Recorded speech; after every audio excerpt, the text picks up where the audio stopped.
Ici du côté de la braderie et de la mairie de Lille, c'est le côté des associations. C'est l'occasion de parler de belles actions de solidarité car la braderie, il ne faut pas que dépenser son argent pour acheter des objets, on peut aussi faire une belle action, notamment pour l'association Vision du Monde. Justement, je retrouve à mes côtés Margot et Aurore qui sont deux bénévoles. Margot et Aurore, bonjour à toutes les deux.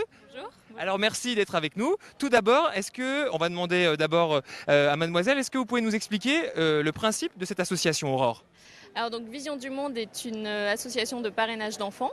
Donc on met en fait en place des programmes de développement dans différents pays du monde et les enfants qui font partie de ces programmes sont parrainés par des gens en France. Donc les gens en France font des dons pour ces enfants-là pour qu'ils aient accès à l'eau, à l'éducation, à la santé. Donc là, je crois que cette année, on va demander à Margot, l'accent est mis particulièrement sur la Corne de l'Afrique, c'est ça?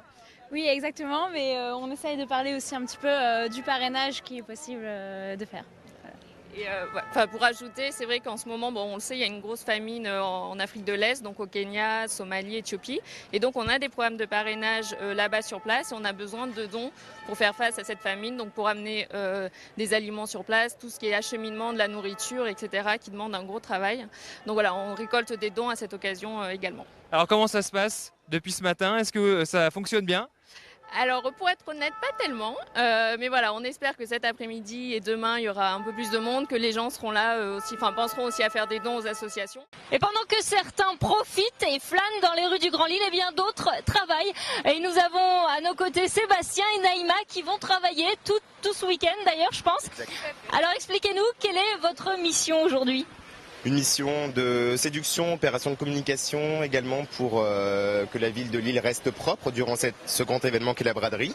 Et puis surtout passer un message de propreté et une belle communication pour notre entreprise qui est Estera.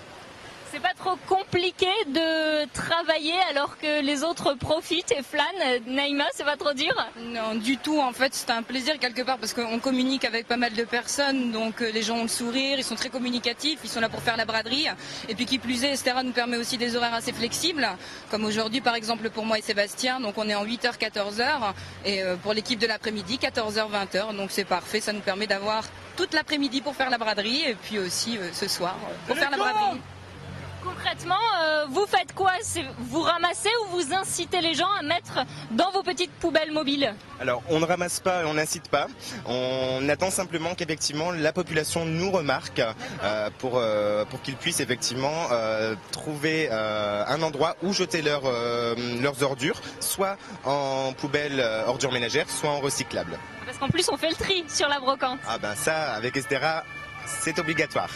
Très bien, écoutez, bon courage à vous. Merci et bonne journée. Merci. Également.